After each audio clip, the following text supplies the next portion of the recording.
પપૈયાના છોડના થળિયામાંથી શું બને છે જો આ વિડીયોની અંદર કે પહેલાં પપૈયાના આખા થળિયાને ઠંડા પાણી અને ગરમ પાણી વચ્ચે ધોવામાં આવે છે. ધોવામાં આવ્યા પછી જો એની પ્રોસેસ કેવી છે અને કઈ રીતના તે થળિયાની અંદરથી શું બને છે તે તમે જો આ વિડીયોની અંદર. તો આ વિડીયોની અંદર એવું છે કે આ વિડીયોને જો પહેલાં ઠંડા પાણીથી ધોવે છે, પછી ગરમ પાણીથી ધોવે છે અને એકદમ કમ્પ્લીટ સાફ કર્યા પછી જો આ થળિયા જે હોય છે તેનું કટિંગ થાય છે. અને કટિંગ થયા પછી આ થળિયામાંથી એને એ થળિયાનું કટિંગ જે હોય એ કટિંગને પણ આ લોકો ગરમ પાણીથી બાફી દે છે. બાફ્યા પછી તેને એવો એટલી ગરમી આપે છે કે બળ્યા પછી તે એકદમ સૂકું થઈ જાય છે. સૂકું થયા પછી તેનો પાવડર બનાવે છે અને પાવડર બનાવ્યા પછી તેની ગોળી જેવું કંઈક બનાવે છે.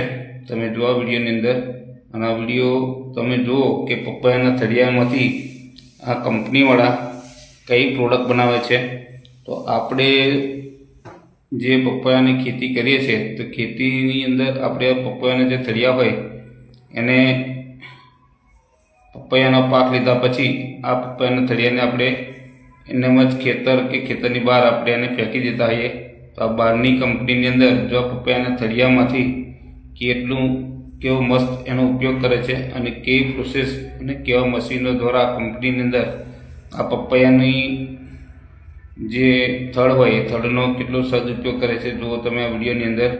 અને આવા વિડીયો જોવા માટે અમારા પેજને ફોલો અને લાઈક જરૂરથી કરી દેજો, જેથી કરીને અમારા અવારનવાર વિડીયો તમારી સામે આવે અને કંઈક ને કંઈક અમે તમને આવી જાણકારી આપતા રહીશું.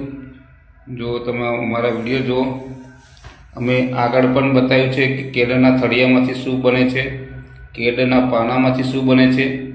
તમે જુઓ તો ખૂબ સરસ વિડીયો છે અને ખૂબ મસ્ત વિડીયો છે. અને આવા અમે ખેતીલાયક અને કઈ કેવી જાણકારીવાળા વિડીયો આપણી સમક્ષ લઈએ છીએ. તો અમે અમારા પેજને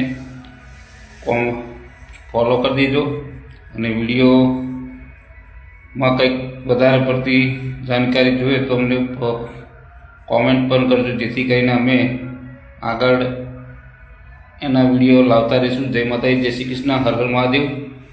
તો કેવો લાગ્યો અમારો વિડીયો તે પણ અમને કોમેન્ટ બોક્સમાં જરૂરથી જણાવજો. જય માતાજી, જય શ્રી કૃષ્ણ, હર હર મહાદેવ.